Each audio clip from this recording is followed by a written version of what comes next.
Detail చూద్దాం. ఉగ్రవాదులకు రక్షణ మంత్రి రాజ్నాథ్ వార్నింగ్ ఇచ్చారు. ఇప్పటి వరకు చూసింది ట్రైలర్ మాత్రమేనని, అసలు సినిమా ముందుంది అన్నారు. ఆపరేషన్ సింధూర్ ఇంకా కొనసాగుతుందన్నారు. గుజరాత్లోని భుజ్ ఎయిర్ బేస్ లో పర్యటించిన రాజ్నాథ్ సింగ్ ప్రపంచానికి మన సత్తా ఏంటో చూపించామన్నారు. South Western Air Command, Lieutenant General Dheeraj Sheth, GOC Southern Command, Commando Sudeep Malik, NOIC Gujarat, Sri Anand Kumar DIG Vaishya, Commandant Sri Sandeep Safia, COICGS Jakho, और यहाँ मौजूद हमारे सभी आर्म फोर्सेस, कोस्ट गार्ड और BSF के जवान, officers और बहादुर जवान साथियों, ये आज आपके बीच में आया हूँ तो आपका अभिनंदन करने के लिए आया। ऑपरेशन सिंदूर में सचमुच आप लोगों ने करिश्माई काम किया है। भारत का मस्तक सारी दुनिया में आपने ऊंचा किया है, इसलिए मैं आप सबके बीच आया।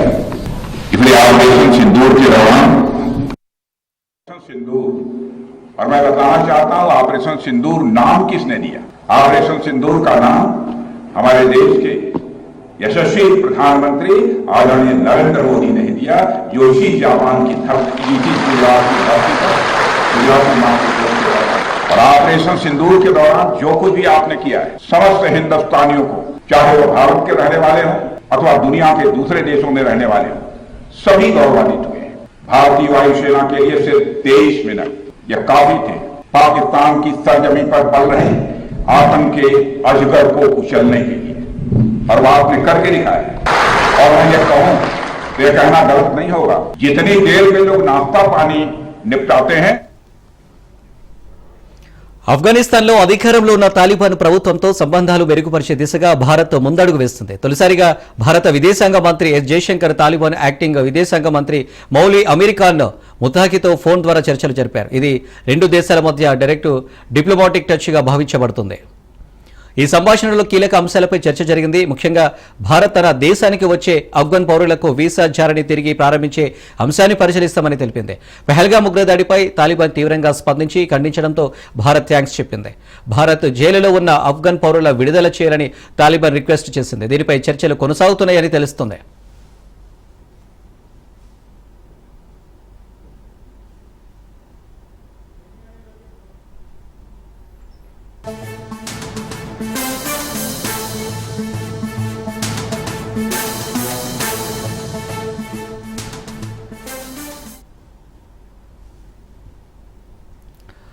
ఇండియా కూటమిపై చిదంబరం కీలక వ్యాఖ్యలు చేశారు. కూటమి అతుకులు కదులుతున్నట్టు, దారాలు ఊడిపోతున్నట్టు కనిపిస్తుందన్నారు. అయితే దీన్ని సరిదిద్దడానికి ఇంకా సమయం ఉందని, తిరిగి కూటమిని బలోపేతం చేయవచ్చని చెప్పారు. భాగస్వామ్య పక్షాల మధ్య సరైన సమన్వయం లేదన్న చిదంబరం కీలకమైన సమావేశాలు జరగడం లేదన్నారు. Every area from communications to money, they were ahead of us, and that is why they won 240 seats and the Congress won 100 seats. The future is not so bright as Mr. Mrityunjay Singh Yadav said. He seemed to feel that the India alliance is still intact. I'm not sure. It's only Salman can answer, because he was part of the negotiating team for the India alliance. If the India alliance is totally Jammu కాశ్మీర్లో భద్రతా బలగాలు ఉగ్రవాదుల భరతం పడుతున్నాయి. 2 రోజుల్లో 6 ఉగ్రవాదులు హతమయ్యారు. ఉగ్రవాదుల కోసం భద్రతా బలగాలు వేట కొనసాగుతున్నాయి. నిన్న 3 టెర్రరిస్టులను మట్టుబెట్టిన బలగాలు ఉగ్రవాదుల ఎయిర్వేదలో అత్యాధునిక టెక్నాలజీని వినియోగిస్తున్నాయి. కాశ్మీర్లో ఇంకా అనేక మంది ఉగ్రవాదులు నక్కి ఉన్నట్టు తెలుస్తోంది. జమ్మూ కాశ్మీర్ పుల్వామా జిల్లా నాదర్ ట్రాల్ ప్రాంతం ఉగ్రవాదుల కదలికలపై నిఘా వర్గాల సమాచారం ఆధారంగా భద్రతా దళాలు ఆపరేషన్ ప్రారంభించాయి. డ్రోన్ ద్వారా 3 ఉగ్రవాదుల కదలికలను ఓ ఇంట్లో గమనించారు. అదే సమయంలో మాతృమూర్తి మనసు తల్లడిల్లింది. ఉగ్రవాది అమీర్ నజీర్కు వీడియో కాల్ చేసింది. దయచేసి లొంగిపో అంటూ ప్రాధేయపడింది, బతిమలాడింది.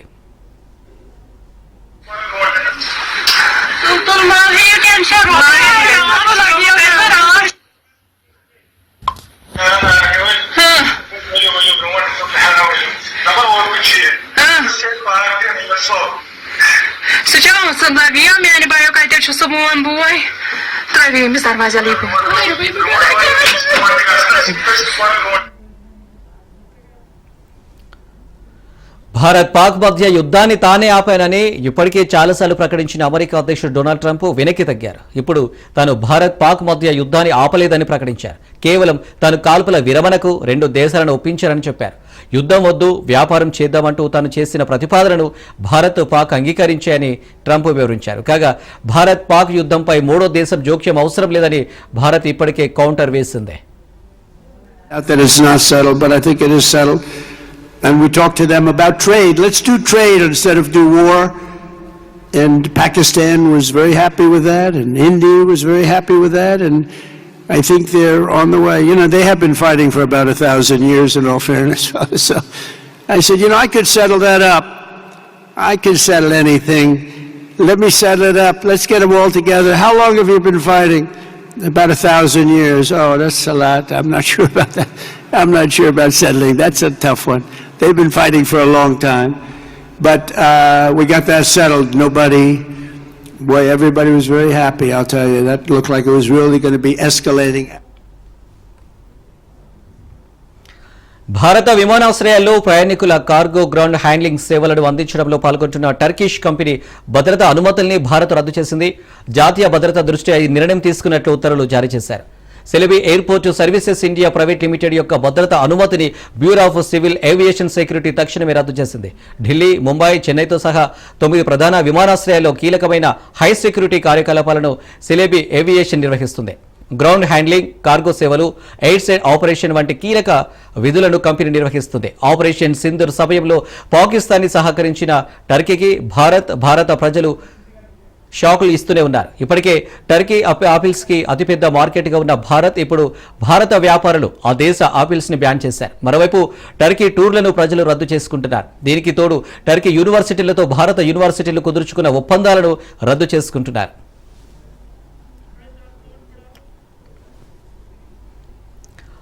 టర్కీ వస్తువులపై భారత్లో నిషేధాజ్ఞలు విధించింది కేంద్రం. టర్కీ జ్యువెలరీపై భారత ప్రభుత్వం నిషేధం విధించింది. టర్కీ నుంచి జ్యువెలరీ దిగుమతిని రాజస్థాన్ జ్యువెలరీ వ్యాపారులు రద్దు చేసుకున్నారు. ఇప్పటికే టర్కీ ఆపిల్స్ టూరిజంపై రద్దు చేసుకోగా తాజాగా జ్యువెలరీపై కూడా ఆ ప్రభావం పడింది. మొన్నటి జరిగినటువంటి ఆపరేషన్ సింధూర్లో టర్కీ పాకిస్తాన్కు వత్తాసు పలికింది. భారత్ చేసిన సాయాన్ని మరిచి విశ్వాసఘాతుకానికి పాల్పడింది. దీంతో భారత్ టర్కీ పట్ల కఠినంగా వ్యవహరిస్తుంది.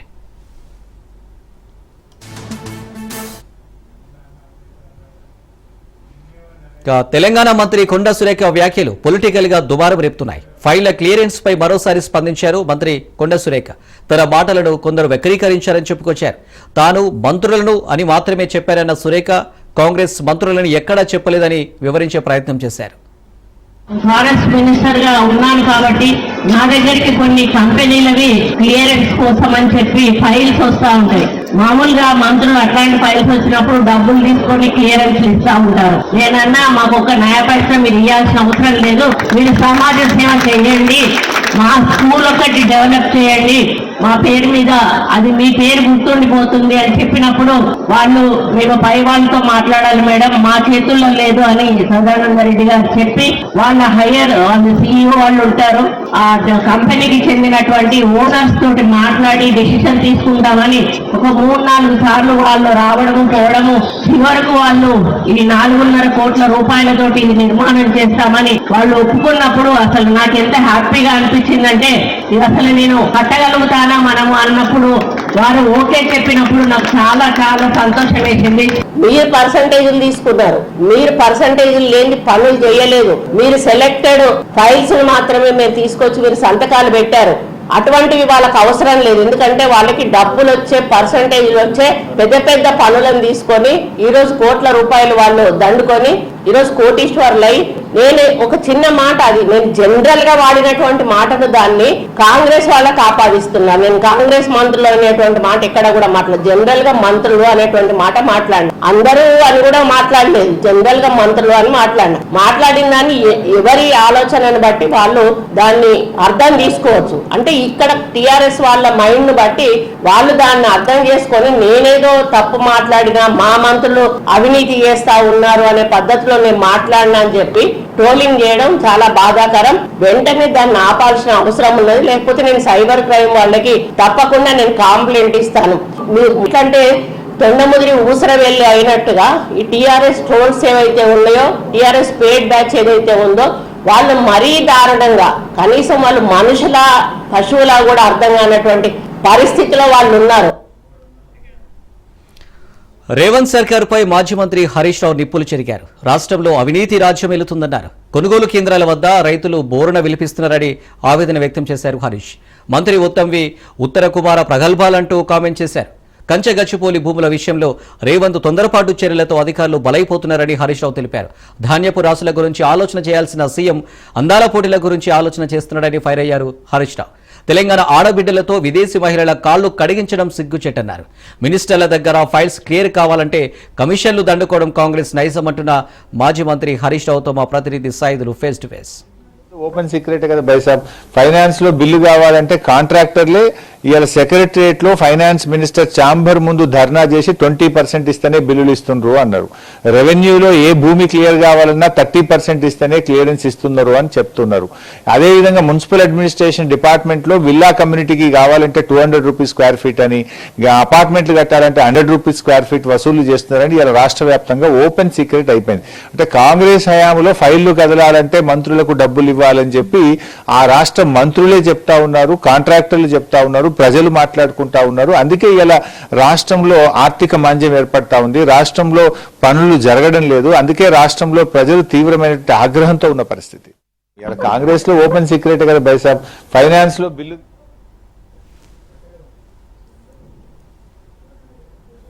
లో బిల్లు కావాలంటే కాంట్రాక్టర్లే ఇవాళ సెక్రటరియట్ లో ఫైనాన్స్ మినిస్టర్ ఛాంబర్ ముందు ధర్నా చేసి 20% ఇస్తేనే బిల్లులు ఇస్తుండ్రు అన్నారు.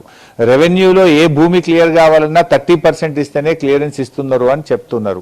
అదేవిధంగా మున్సిపల్ అడ్మినిస్ట్రేషన్ డిపార్ట్మెంట్ లో విల్లా కమ్యూనిటీకి కావాలంటే 200 రూపీస్ స్క్వేర్ ఫీట్ అని, అపార్ట్మెంట్లు కట్టాలంటే 100 రూపీస్ స్క్వేర్ ఫీట్ వసూలు చేస్తున్నారని ఇలా రాష్ట్ర వ్యాప్తంగా ఓపెన్ సీక్రెట్ అయిపోయింది. అంటే కాంగ్రెస్ హయాంలో ఫైళ్లు కదలాలంటే మంత్రులకు డబ్బులు ఇవ్వాలని చెప్పి ఆ రాష్ట్ర మంత్రులే చెప్తా ఉన్నారు, కాంట్రాక్టర్లు చెప్తా ఉన్నారు.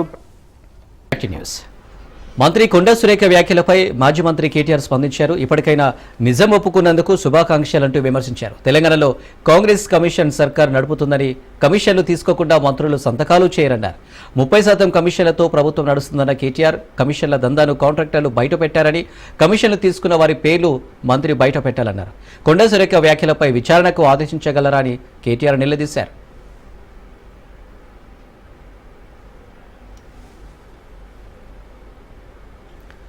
మంత్రివర్గ విస్తరణకు సంబంధించి బీజేఎల్పీ నేత ఏలేటి మహేశ్వర్ రెడ్డి హాట్ కామెంట్ చేశారు. కొత్త మంత్రివర్గ విస్తరణను అడ్డుకుంటున్న సూత్రధారి, కుట్రదారుడు సీఎం రేవంత్ రెడ్డి అని అన్నారు. రాష్ట్రం దివాలా తీసిందని సీఎం ప్రకటించినా కూడా డిప్యూటీ సీఎం భట్టి ఎందుకు స్పందించడం లేదని ప్రశ్నించారు. సీఎం భట్టికి విభేదాలు ఉన్నాయన్నారు. ఉద్యోగుల విషయంలో రేవంత్ చేసిన వ్యాఖ్యలపై మంత్రివర్గంలో విభేదాలు వచ్చాయని తెలిపారు. ముఖ్యమంత్రికి మంత్రులు మద్దతుగా లేరన్నారు. ముఖ్యమంత్రికి హైకమాండ్కు గ్యాప్ కంటిన్యూ అవుతుందన్నారు. రాహుల్ గాంధీ హైదరాబాద్ వచ్చినా కూడా రేవంత్ను పలకరించలేదని తెలిపారు. రేవంత్ వ్యాఖ్యలు 10 ఏళ్లు కాంగ్రెస్ అధికారంలో లేకుండా చేసేలా ఉన్నాయని బహిరంగంగానే కాంగ్రెస్ నేతలు మాట్లాడుతున్నారని చెప్పారు.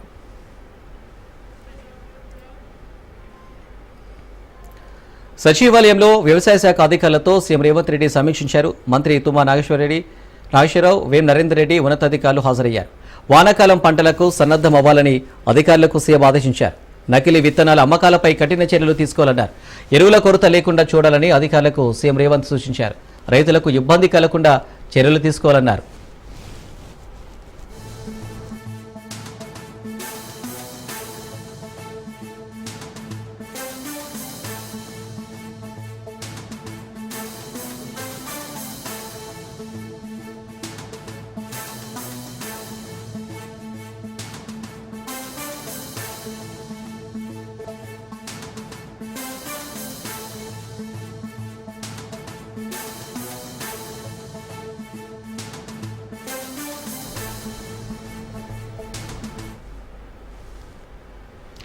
బీఆర్ఎస్ పై ఎంపీ చామల కిరణ్ కుమార్ రెడ్డి ఫైర్ అయ్యారు. కోడిగుడ్డు పైన ఈకలు పీకినట్టు బీఆర్ఎస్ రాజకీయం చేస్తుందని విమర్శించారు. 10 ఏళ్లు వాళ్ల ఇంటి ఆడబిడ్డ గురించి తప్ప ఏ ఇంటి ఆడబిడ్డ గురించి మాట్లాడలేదన్నారు. అలాంటి కేటీఆర్ మహిళల ఆత్మగౌరవం గురించి మాట్లాడుతున్నాడని ఆయన మండిపడ్డారు. కలెక్టర్లతో కాళ్లు మొక్కించుకున్న దౌర్భాగ్య పరిస్థితి మీదన్నారు. జనాలను తప్పుదోవ పట్టించాలని కేటీఆర్ రోజు ఏదో ఒకటి తప్పుడు ప్రచారం చేస్తున్నాడని ఎంపీ చామల కిరణ్ అన్నారు. కేటీఆర్ మార్ఫింగ్ వీడియోలతో తప్పుడు ప్రచారం చేస్తున్నారని అన్నారు. అన్ని వ్యవస్థలలో మన బీఆర్ఎస్ పార్టీకి ఉన్నంత తెలివితేటలు అయితే ఉండవు కదా. ఊర్లో వాళ్ళు ఎవరో తెలియకనో వాళ్ళు ఇచ్చినప్పుడు ఎక్కువ మర్యాద చేస్తే ఇంకా మంచి పేరు వస్తుందన్న ఆలోచనతో ఎవరన్నా ఒకళ్ళు ఖర్చు వాళ్ళ చేతిలోకి వెళ్ళి తీసుకొని కాళ్ళు అడ్డుంటారు. దానికి కూడా ఇప్పుడు అర్జెంట్ గా రేవంత్ రెడ్డి గారు సమాధానం చెప్పాల్సిన పరిస్థితి వీళ్ళు ఇప్పుడు క్రియేట్ చేసిరు. దాన్ని ఏం తెలుసా, భారతదేశ వ్యాప్తంగా మహిళల గురించి మాట్లాడే తెలంగాణలో మహిళా ఆత్మగౌరవం ఏమైపోయింది అనే సబ్జెక్ట్ ని తీసుకొచ్చి దీన్ని మళ్ళీ ట్యాగింగ్ ఎవరికి చేసిర్రు, సోనియా గాంధీ గారికి. బ్రహ్మాండమైనటువంటి కార్యక్రమం మిస్ వరల్డ్ కాంపిటీషన్ ఇండియాకి రావడమే ఫస్ట్ టైం, అది తెలంగాణకు రావడం గర్వకారణం. దీన్ని ఎట్లా డెంటు కొడదామన్న ఆలోచనే ఉంది తప్ప దాని గురించి ఇప్పటి వరకు ఇక్కడ సెలెక్ట్ అయినందుకు అపోజిషన్ పార్టీ కూడా వాస్తవంగా ప్రజలపై 10 ఏళ్ళు అధికారం ఇచ్చి రబ్బర్ షెప్పులు ఉన్న వాళ్ళకు బంగారు పల్లాలలో తీసుకొచ్చింది తెలంగాణలో. వాళ్ళకి అధికారం వచ్చినాక వాళ్ళ ఆస్తులు పెరిగిన విషయం అంటే ఇదంతా వాళ్ళు పెరిగిందే మన మీద. మీరు వేసిన ఓట్ల మీద కుబేర్లేరు. ఇవాళ తెలంగాణ గురించి గొప్పగా మాట్లాడాలని ఇంట్రెస్టే పోయింది వాళ్ళకు. 1.5 పాలన ఉన్నటువంటి ఈ ప్రభుత్వంలో 10 ఏళ్ళు బ్రహ్మాండమైన ఎక్స్పీరియన్స్ ఉంది కదా. ఈ సోషల్ మీడియా ప్రదర్శనలు చేసే బదులు మీకున్న తెలివితేటల్ని దరిద్ర పనులకు వాడే బదులు కన్స్ట్రక్టివ్ పంటికి వాడొచ్చు కదా ఈ అపోజిషన్ లీడర్లు. రాష్ట్రాన్ని ఆర్థికంగా దెబ్బతీసిందే కాకుండా రోజు తప్పిదం పట్టాలి, రోజు జనానికి మంచి కంటే ఎక్కువ జనాన్ని తప్పుదో పట్టియాలన్న ఆలోచన మాత్రం బ్రహ్మాండంగా ఉపాయం చేస్తుండు కేటీఆర్. కోడి భూభారతి రెవెన్యూ సదస్సు వద్ద హైటెన్షన్ నెలకొంది. అంతేకాదు కాంగ్రెస్ మంత్రులకు చేదు అనుభవం ఎదురైంది. నిర్మల్ జిల్లా కుంటాల మండల కేంద్రంలో మంత్రులు పొంగులెట్టి శ్రీనివాసరెడ్డి, సీతక్కను బీఆర్ఎస్ శ్రేణులు అడ్డుకున్నారు. గో బ్యాక్ అంటూ పెద్ద ఎత్తున నినాదాలు చేశారు. దీంతో కొద్దిసేపు అక్కడ ఉద్రిక్తత వాతావరణం నెలకొంది. మంత్రులను అడ్డుకునేందుకు యత్నించిన బీఆర్ఎస్ శ్రేణుల్ని పోలీసులు అరెస్టు చేశారు. మరోవైపు ఎన్నికల సమయంలో ఇచ్చిన హామీలను నెరవేర్చాలంటూ బీఆర్ఎస్ శ్రేణులు డిమాండ్ చేశారు.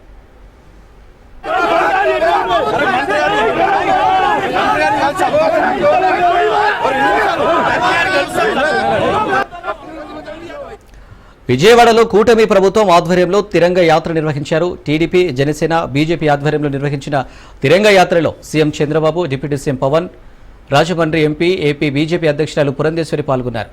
ఈ యాత్ర ఇందిరాగాంధీ మున్సిపల్ స్టేడియం నుంచి బెంజ్ సర్కిల్ వరకు సాగింది. ఆపరేషన్ సింధూర్ సక్సెస్ అయిన సందర్భంగా బీజేపీ చేపట్టిన దేశవ్యాప్త తిరంగ యాత్రలో భాగంగా ఏపీలో భారీ యాత్ర ఘనంగా నిర్వహించారు. సుమారు 5,000 మంది పాల్గొన్న ఈ యాత్రలో జాతీయ జెండాలు చేపట్టి దేశభక్తి నినాదాలు ఇస్తూ భారత సైనికులకు మద్దతు తెలిపారు. తిరంగ యాత్ర పేరుతో ఒక పెద్ద కార్యక్రమానికి ప్రజలే శ్రీకారం చుట్టారు. ఈ రోజు ఇక్కడ ఎన్డీఏ నాయకులుగానే మేమందరం నిమిత్త మాత్రం ఇది ప్రజా ఉద్యమం అని చెప్పి కూడా నేను మీకు తెలియజేస్తున్నాను. అందులో భాగంగా విజయవాడలో తిరంగా ర్యాలీ మనం అందరం నిర్వహించుకున్నాం. ఉగ్రవాదంపై పోరులో మన రక్షణ దళాల పోరాటానికి సెల్యూట్ చేస్తున్నాను. అందరూ కూడా గర్వించదగ్గ సైనిక దళాలు మనకుండడం మన దేశానికి ఒక గర్వ కారణం. దీన్ని మనందరం అభినందించాల్సిన అవసరం ఉంది. జాతీయ జెండా చూడగానే అత్యంతమైన ఉత్సాహం, ఉద్వేగం, దేశభక్తి మనందరిలో వస్తా ఉందంటే ఆ జాతీయ జెండా రూపాన్ని రూపొందించినటువంటి వ్యక్తి. రాష్ట్ర దేశ విభజన జరిగినప్పటి నుంచి 1947 దేశ విభజన జరిగినప్పటి నుంచి ఎప్పుడు మనం ప్రశాంతత చూడాలి. అడ్డగోలుగా లక్షలాదిలో నరికేశారు అప్పుడు పాకిస్తాన్ విభజనప్పుడు.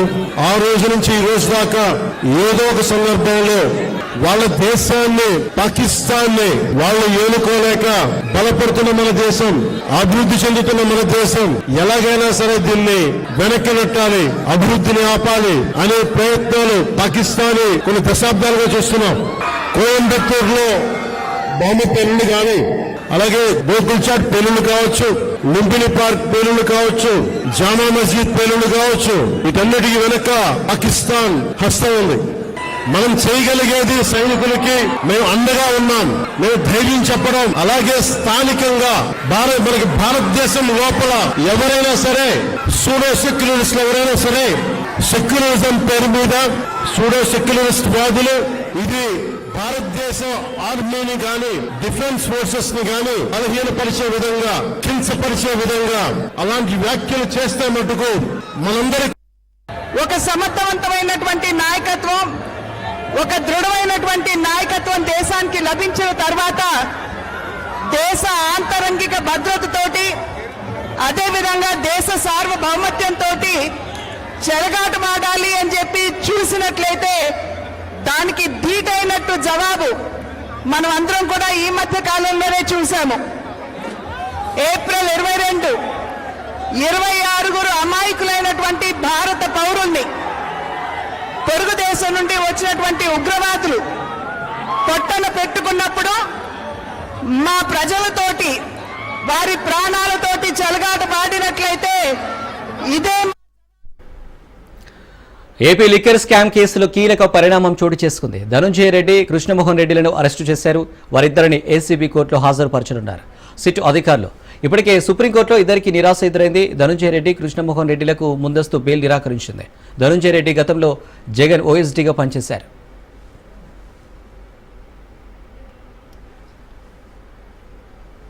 కూటమి సర్కారుపై మాజీ మంత్రులు బొత్స సత్యనారాయణ, పేర్ని నాని ఆగ్రహం వ్యక్తం చేశారు. వైసీపీని ఇబ్బంది పెట్టడమే ప్రభుత్వ లక్ష్యమన్నారు. కుట్రతోనే లిక్కర్ స్కామ్ అంటూ అక్రమ కేసులు పెడుతున్నారని మండిపడ్డారు. రాజకీయ దురుద్దేశంతో తప్పుడు విచారణలు సరికాదన్నారు. ఇది ఇంకా కొనసాగితే ఏమాత్రం సహించబోమన్నారు. 3 సంతకం ఇతను పెడతాడు, ఆ సంతకం ఆరకుండానే తెల్లారికి చంద్రబాబు సంతకం పెడతాడు. ఆత్రం ఎమర్జెన్సీ ఫైల్ ఇది, ప్రజలకు సంబంధించింది కదా, ఎమర్జెంట్ ఫైల్ ఇది. ఆరోగ్యశ్రీ ఫైళ్లు లేకపోతే ఇట్లాంటివన్నీ పుడుకుంటా ఉంటాయి. పిల్లల చదువుల గురించి, డిఎస్సి రిక్రూట్మెంట్ గురించి సంవత్సరం అయిపోయినా దిక్కుండదు. చూడండి, సారా ఫైలు, బార్లకి, బ్యాండీ షాపులకి ప్రివిలేజ్ ఫీజు రద్దు చేసేది 3వ తారీఖు మంత్రి కొల్లు రవీంద్ర సంతకం పెడతాడు, 4వ తారీఖు చంద్రబాబు సంతకం పెడతాడు. ఏది రాటిఫికేషన్ కి. డబ్బు దగ్గర అంత ఆత్రంగా ఉంటాడు చంద్రబాబు. ముఖ్యమంత్రి గారు కానీ, ముఖ్యమంత్రి కార్యాలయం నుంచి కానీ ఎక్కడన్నా ఒక్క ఆదేశం మీకుందా? ఎవడో ఆడు ఈడు చెప్పిన కాకమ్మ కథలు తప్పితే ఈ బాలాజీ అనే వారికి జగన్మోహన్ రెడ్డి గారికి ఏంటి సంబంధం? అసలు ఏంటి సంబంధం ఏంటన్నా? హెరిటేజ్ కంపెనీ అంటేనే మాది కాదు హెరిటేజ్ కంపెనీ, మేము అమ్మేశాం. అడెవరితో ఫీచర్ అంటారు, ఫీచర్. చంద్రబాబు నాయుడు గారు వచ్చి హెచ్చర్లో ఏదో జట్టి ఓపెనింగ్ వచ్చారు ఆ ఊరు బుడగట్లపాలని, ఆ ఊరికి. అక్కడ వచ్చి కేంద్ర మంత్రి గారును ముఖ్యమంత్రి గారు చెప్తారు, ఇక్కడ ఉన్న ఈ మూలపేట పోర్టుని మేమే పెట్టి అభివృద్ధి చేస్తున్నాం అని చెప్తున్నారు. నాకు అర్థం అవ్వలే, ఎక్కడ మూలపేట, శ్రీకాకుళం మూలపేట లేకపోతే ఆ పక్కన ఇంకేం మూలపేట ఉందా అనుకున్నారు. ఫోన్ చేసి అడిగారు, ఇంకేదైనా కొత్త పోర్టు ఏం పెట్టున్నారట మన బుడగట్లపాలెం పక్కన. కాదు హెచ్చాపురంలో ఉన్న మూలపేట, ఇది టెక్కల్లో ఉన్న మూలపేట. మరి మూలపేట మనం కదా చేస్తాం, నేనే కదా. మరి ఇప్పుడు వీళ్ళు ఇప్పుడు పెడుతున్నాం అంటారా బాబు అని చెప్పి అనుకున్నాను.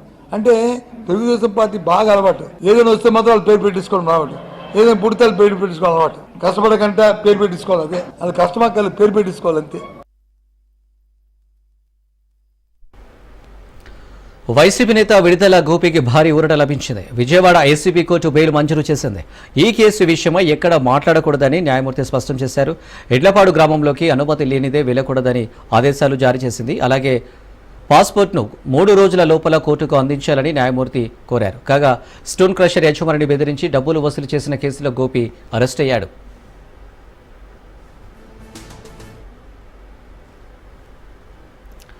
మాజీ ఎమ్మెల్యే వల్లభనేని వంశీ, ఓలుపల్లి మోహన రంగారావులను పోలీసులు కోర్టులో హాజరుపరిచారు.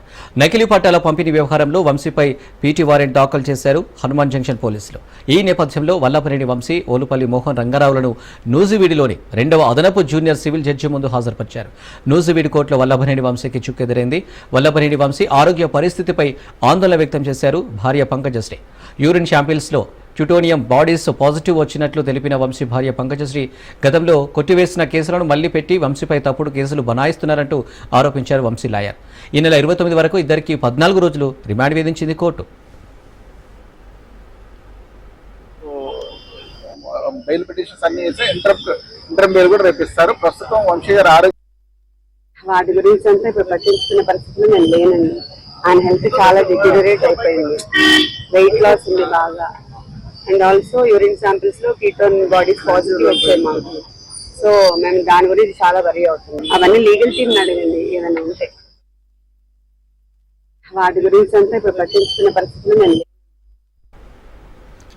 నర్సరావుపేట మహిళా హత్య కేసులో కోర్టు సంచలన తీర్పు వెలువరించింది. నిందితుడు తన్నీరు అంకమారావుకి ఉరిశిక్ష విధిస్తూ నర్సరావుపేట అదనపు జిల్లా సెషన్స్ న్యాయమూర్తి సత్యశ్రీ తీర్పు వెల్లడించారు. సలీమా అనే మహిళను హత్య చేసిన కేసులో కోర్టు ఈ తీర్పు వెలువరించింది.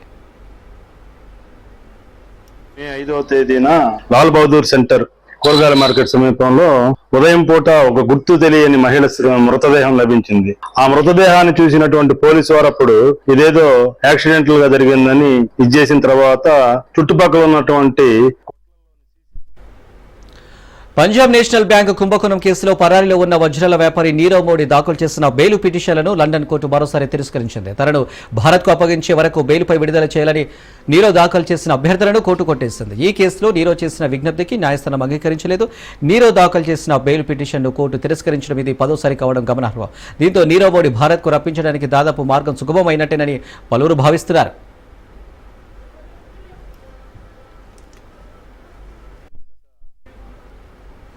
దేశీయ స్టాక్ మార్కెట్ నష్టాలు మూశాయి. సెన్సెక్స్ 200 పాయింట్లు నష్టపోగా నిఫ్టీ మాత్రం 25,000 పాయింట్ల పైనే కొనసాగుతుంది. స్మాల్ మిడ్ క్యాప్ సూచీలు మాత్రమే రాణించాయి. సెన్సెక్స్ ఉదయం 82,392 పాయింట్ల వద్ద నష్టాల్లో ప్రారంభమైంది. రోజంతా నష్టాలను కొనసాగింది. ఇంట్రాడేలో 82,146 పాయింట్ల వద్ద కనిష్టాన్ని తాకిన సూచీ చివరికి 200 పాయింట్ల నష్టంతో 82,330 వద్ద మూసింది. నిఫ్టీ సైతం 42 పాయింట్ల నష్టంతో 25,019 వద్ద స్థిరపడింది. డాలర్తో రూపాయి మారకం విలువ 3 పైసలు బలపడి 85.51గా ఉంది.